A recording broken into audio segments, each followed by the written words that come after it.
What's up, madlang people? Magandang buhay sa atin lahat, no?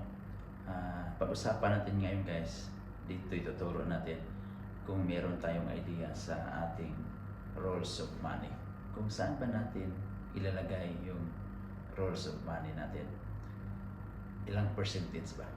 So, pag-usapan natin yan kasi kanya-kanya tayong rolls of money. Okay? So, meron tayong rolls of money.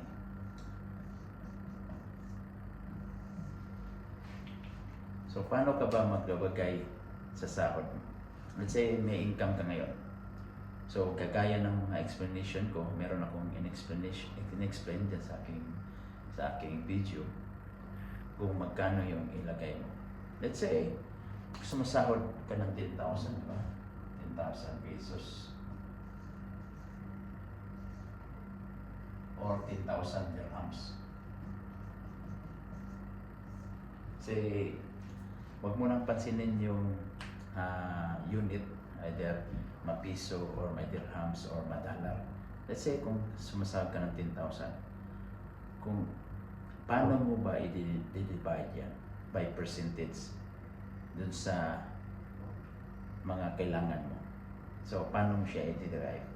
So, meron tayo, yung iba nag-derive yan na 20%, 20%,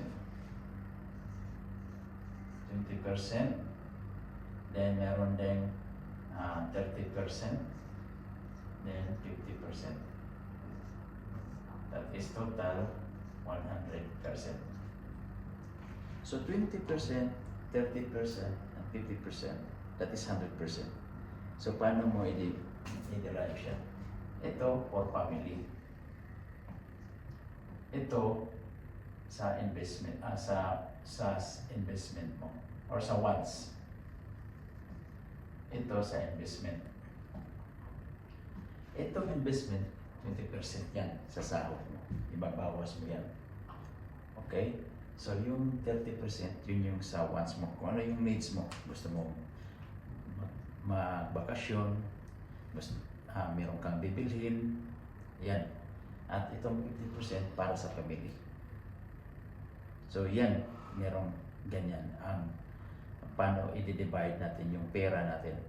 Okay? Sa akin naman, based sa aking actual scenario, so 10,000 ko, divide ko yan, sinisipal ko yan, ipakita ko lang, i-attach ko din dyan sa presentation ko dito. I-attach ko kung paano siya na-derive yung 10,000 na sahod, tapos ilang percentage yung kuha niya, nakukuha niya. So ginagawa ko dyan, meron akong 10,000, tapos dinivide ko yan 12%, and then meron akong 8%, meron 2%. So tingnan mo dyan, pakita ko sa inyo yung paano ko ginawa yung percentage sa aking roll of money. Ngayon, kung wala ka talagang utang, zero ang utang mo, good for you. Ay, kagaya ko, may utang ako, meron akong credit card, meron akong loan. So, kailangan i-calculate mo rin loan. At unti-unti natin bayaran natin yung loan, unti-unti natin bayaran yung mga utang natin.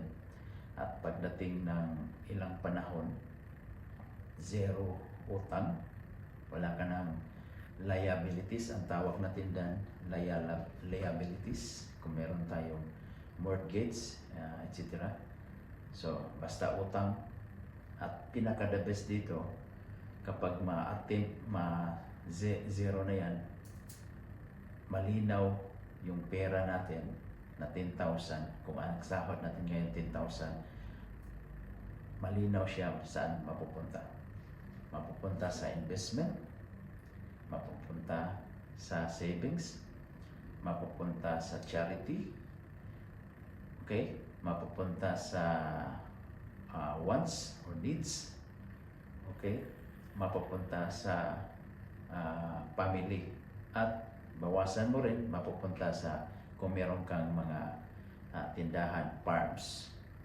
Kasi may kagaya ko, mayroon tayong alagang mga baboy, o meron kang alagang kambing, meron kang alagang mga hayupan. Iset aside mo rin yun, magkano din ang share nila. Isama mo yan sa share. Sa roll of money mo.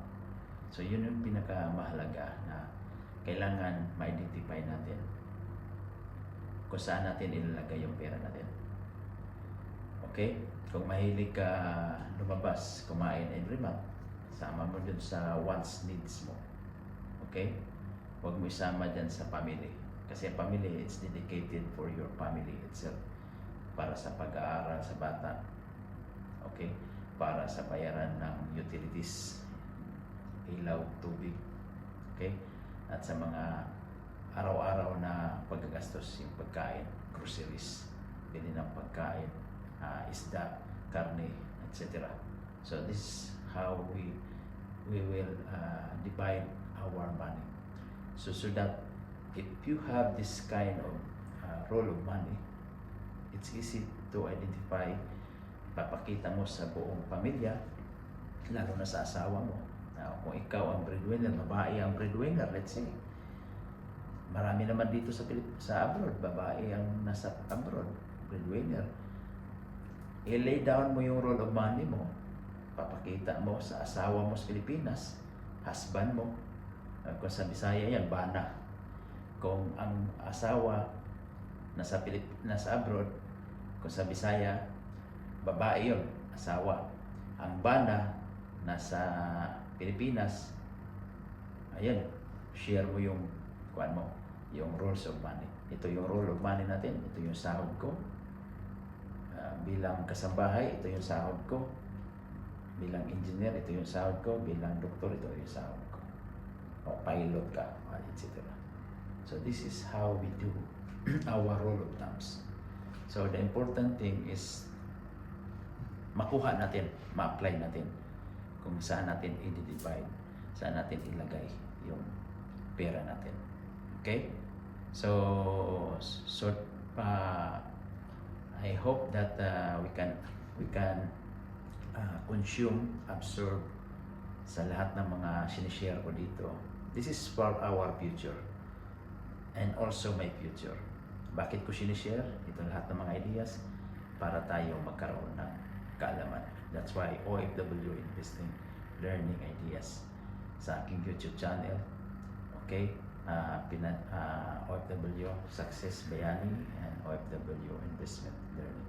So, paano tayo magkaroon ng ideas, mindsetting for our future journey na hindi tayo maghirap in the future. Isama natin generation. So kapag matutunan natin to, which is the best way to encourage our family. Okay? And hope this is good and very, very good. Of course, very, very good. Thumbs up and like and follow me. Alright? See you guys.